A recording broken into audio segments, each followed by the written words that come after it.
दोस्तों ट्विटर के ऊपर अब सभी के वेरिफिकेशन बैच चले गए हैं। क्या पॉलिटिशियन, क्या सेलिब्रिटी और क्या इन्फ्लुएंसर। यहाँ पर अमिताभ बच्चन, शाहरुख खान, विराट कोहली, राहुल गांधी तक का वेरिफिकेशन बैच ले लिया गया है ट्विटर के ऊपर, क्योंकि जैसा कि एलन मस्क ने कहा था कि भैया इस डेट को हम सभी के वेरिफिकेशन बैच हटा देंगे, उसके बाद उनको परचेज करने पड़ेंगे। जहाँ पर अमिताभ बच्चन ने तो परचेज कर भी लिया और उसके बाद में कहा भी कि भैया मेरा वेरिफिकेशन बैच मुझे दे दो, मैंने उसके लिए पैसे पे कर दिए। ऐसा ना हो कोई और अमिताभ बच्चन बन के घूम रहा हो ट्विटर के ऊपर। और यहाँ पर एलन मस्क ने अपने फेवरेट सेलिब्रिटीज़ के लिए तो वेरिफिकेशन बैच फ्री ही रखा है, क्योंकि उनके लिए वो खुद पे कर रहे हैं। जहाँ पर वो सेलिब्रिटी हैरान है कि भैया हमारे लिए ये कैसे पे कर रहा है, क्योंकि एलन मस्क के वो फेवरेट हैं। इसी वजह से एलन मस्क ने कहा कि चलो तुम्हारे लिए मैं पे कर देता हूँ, मैं दुनिया का सबसे अमीर आदमी तो हुई, क्या 1000 रुपए का सोचूं मैं। दोस्तों बोट के को फाउंडर अमन गुप्ता को तो आप जानते होंगे, जो कि शार्क टैंक इंडिया के शार्क भी बने बैठे हुए हैं। उनकी बोट की करीबन हजारों वेबसाइट सामने आ रखी हैं, जिसमें से पिछले ही महीने इनको 10,000 फेक वेबसाइट का पता लगा है, जो कि बोट की ओरिजिनल वेबसाइट की कॉपी करके चल रहे हैं किसी तरीके से इंटरनेट के ऊपर। और इनका काम क्या होता है कि ये फेक प्रोडक्ट बेचते हैं बोट के ही, और वो भी ओरिजिनल प्राइस से 4 गुना कम में, जिसकी वजह से ये बेच भी देते हैं। और लोगों को लगता है कि भैया ओरिजिनल वेबसाइट से हमको बोट का प्रोडक्ट मिल गया, जबकि उनको फेक प्रोडक्ट मिल जाता है बोट का, जिसके लिए इन्होंने कंप्लेंट और कई सारी साइबर क्राइम वाली कंप्लेंटें भी लॉन्च करवा रखी हैं। देखो क्या होता है। हालांकि अभी भी ये वेट कर रहे हैं, क्योंकि पिछले महीने 10,000 ऐसी वेबसाइट मिली थी। ज़्यादातर वेबसाइट को ब्लॉक किया जाएगा, बैन किया जाएगा, कुछ ये किया जाएगा कि मतलब आप तक वो पहुंच ना पाए, ओरिजिनल वेबसाइट ही आपके सामने आए।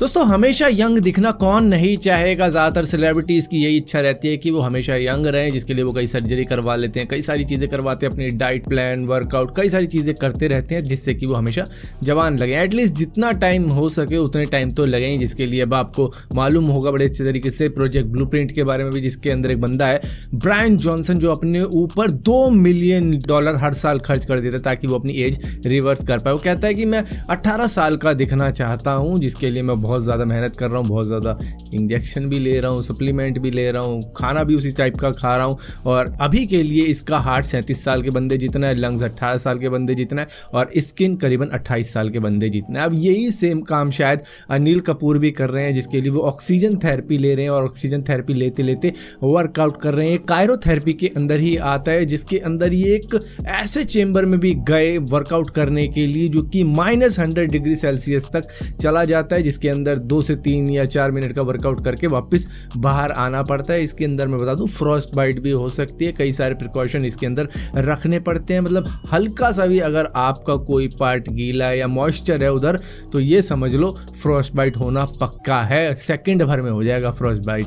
तो इस तरीके का वर्कआउट ये कर रहे हैं ताकि ये 66 साल के ना लगकर आज भी 50 साल या 40 साल के लगें किसी तरीके से। हालांकि लगते भी हैं, काफ़ी मेंटेन कर रखा है इन्होंने, इनके कोच भी होंगे, डाइटिशियन भी होगा और बाकी सारी चीज़ें भी होंगी, जिसके लिए सब कर रहे हैं। हालांकि बताया जा रहा है कि कोई आने वाली फिल्म है उसके लिए सारी तैयारी कर रहे हैं, लेकिन मेरे हिसाब से तो भैया ये एक रूटीन रहता है इनकी लाइफ का कि अगर अच्छा दिखना है तो ये सारी चीज़ें तो करनी पड़ेंगी। कुछ एक्सपेरिमेंट भी हो सकता है करने पड़ जाए अपने शरीर पे। दोस्तों गूगल प्ले स्टोर के ऊपर अब तक जो बिलिंग सिस्टम होता था उसके लिए ये 30% कमीशन लेते थे और इन्हीं का पेमेंट सिस्टम हुआ करता था। लेकिन अब क्योंकि यहाँ पर काफ़ी ज़्यादा बवाल हो गया, तो कोर्ट के रूल वगैरह सब सुनने के बाद में इन्होंने कहा कि चलो ठीक है भैया, डेवलपर इंडिया के अंदर अब थर्ड पार्टी पेमेंट का भी यूज़ कर सकते हैं। मतलब किसी और पेमेंट गेटवे को भी यूज़ करना चाहें तो अपनी एप्लीकेशन के अंदर कर सकते हैं, लेकिन उसके लिए इनको सर्विस चार्ज करना पड़ेगा 11 से लेकर 26% का, जो कि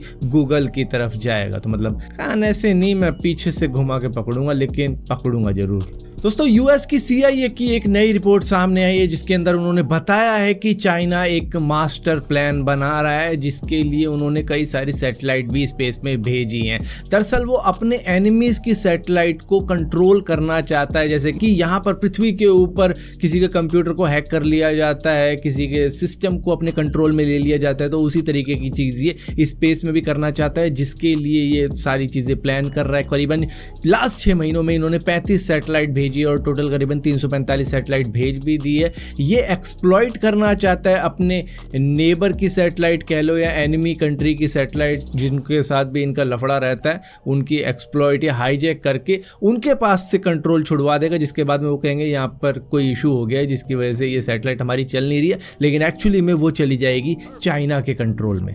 दोस्तों, जिस तरीके से हर इंसान इंटेलिजेंट नहीं हो सकता, उसी तरीके से हर चूहा बेवकूफ़ भी नहीं हो सकता। वो कैसे? क्योंकि इस वीडियो के अंदर जो आप देख रहे हो एक रैट ट्रैप लगा रखा है किसी ने कोई चूहा पकड़ने के लिए, लेकिन वो चूहा इतना ज़्यादा स्मार्ट निकला कि वो एक स्टिक लेके आता है। उसको पता था कि यहाँ पर मैं ट्रैप हो जाऊँगा, शायद उससे पहले उसका कोई भाई बंधु रिश्तेदार फंसा होगा इस ट्रैप के अंदर, जिसकी वजह से उसको मालूम था कि यहाँ पर कुछ गड़बड़ हो सकती है। तो उसने अपना ही कोई रैट GPT निकाला और उसके बाद में तरीका निकाला कि इसके ऊपर स्टिक रखता हूँ तो खाना मिल सकता है मुझे, ये ट्रैप एक्टिवेट हो जाएगा, उसके बाद मुझे खाना मिल जाएगा। तो वही सीन हुआ यहाँ पर, चूहे की जीत हुई, इंसान की हार हुई।